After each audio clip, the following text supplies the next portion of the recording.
അതെ എന്റെ കയ്യിൽ ഇത്രയും തണ്ണിമത്തനുണ്ട്. ഓരോ തണ്ണിമത്തം കഴിക്കുന്നതിനും 25 രൂപ. ചേട്ടൻ എനിക്കറിയാം, ഞാൻ ഇൻസ്റ്റാഗ്രാമിൽ ഫോളോ ചെയ്യുന്നുണ്ട്, നോക്കി നടക്കുമായിരുന്നു. എത്രയാണെന്ന് പറഞ്ഞേ? 25 രൂപ. 100 രൂപയായിരുന്നില്ലേ? ഒരു തണ്ണിമത്തന് 100?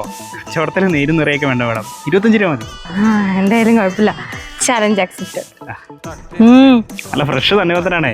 ഒരെണ്ണം കഴിഞ്ഞു, കാശെടുക്കട്ടെ? ഒരെണ്ണം മതിയോ? തന്നെ കഴിച്ചു. കാശൊക്കെ ലാസ്റ്റ് മതി. എണ്ണുന്നുണ്ടല്ലോ അല്ലേ? എണ്ണ ഞാൻ മറക്കുവോ? ഇൻസ്റ്റാഗ്രാമിൽ ഫോളോ ചെയ്യുന്നുണ്ടെങ്കിൽ 1000 രൂപയല്ലേ, അതിന് കുറവൊന്നുമില്ലല്ലോ. നമുക്ക് ആ പരിപാടി ഒന്നുമില്ല. എന്തായാലും നന്നായി. ഇൻസ്റ്റാഗ്രാമിൽ ഫോളോവേഴ്സ് കൂട്ടാൻ വേണ്ടിട്ടെ ഓരോരുത്തന്മാർ ഇങ്ങോട്ട് ഉടായി പോയിട്ട് ഇറങ്ങിയിട്ടുണ്ട്.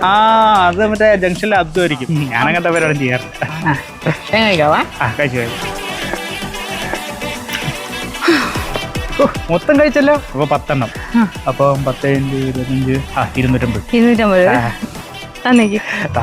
ഞാനല്ല, ചേട്ടനല്ലേ തരണ്ടേ? അത് ശരി. എന്റെ സാധനം മൊത്തം കഴിച്ചു തീർത്തിട്ട് ഞാൻ കാശ് അങ്ങോട്ട് തരണം. അല്ല, ഇത് അങ്ങനെയല്ലേ ഇൻസ്റ്റഗ്രാമിലെ ഫുഡ് ചാലഞ്ച്? എന്റെ മോളെ കടയിൽ കച്ചവടം കുറഞ്ഞപ്പോ ഞാൻ വെട്ടി പീസാക്കി കച്ചവടത്തിന് ഇറങ്ങിയതാ. അപ്പൊ ഒരു ഉടായി പോയിട്ട് ഇറങ്ങിയിരിക്കുക. കാശെടുക്കും മോളെ. നീ വേറെ കച്ചവടം പഠിക്കണം. ഇത് ഗൂഗിൾ പേ എടുക്കുവോ? ഗൂഗിൾ പേ ഉണ്ട്. ഉണ്ടല്ലേ? 974. പക്ഷെ അതിൽ കാശില്ല. തനുവത്തിന്റെ 25 ഒന്ന് വരുന്നുണ്ട് പെട്ടെന്ന്. തനുവത്തിന്റെ 25 ഒന്ന് വിളിക്കും മോളെ. തനുവത്തിന്റെ 25.